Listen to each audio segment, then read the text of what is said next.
Юбилейный автотур по Хангаласскому Улусу организовали ветераны студенческого строительного отряда «Софим».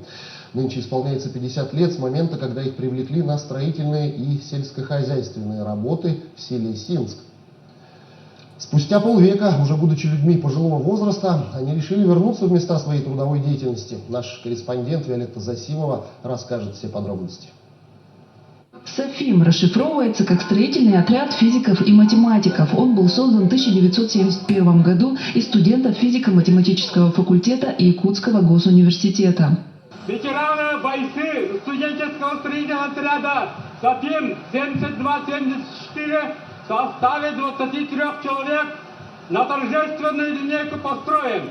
Комиссар отряда Чехордун. Рапорт принят.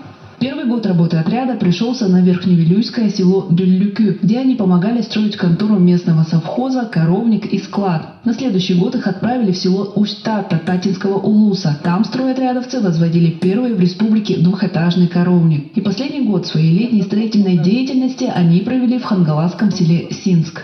Тогда мы так строили 4-квартирный дом для животноводов.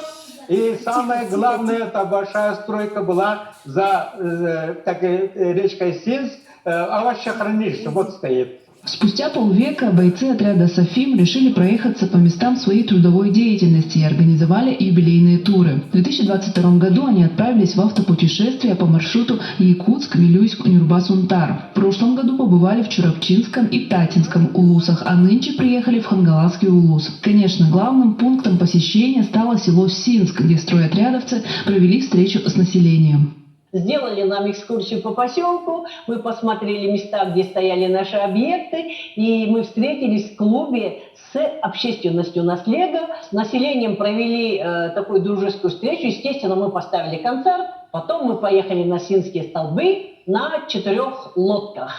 Это было незабываемо, это было прекрасно. У нас на эту тему еще скоро появится альбом. Сейчас участники отряда СОФИМ отдыхают на базе Булгуняхтах после впечатляющей поездки в Синск. Затем они планируют посетить заречные достопримечательности Улуса – Булус, Турукхая и другие. Ветераны отмечают, что с годами возникает потребность в подобных совместных вылазках, когда ценится не только результат труда, но и дружба, коллектив и общее дело.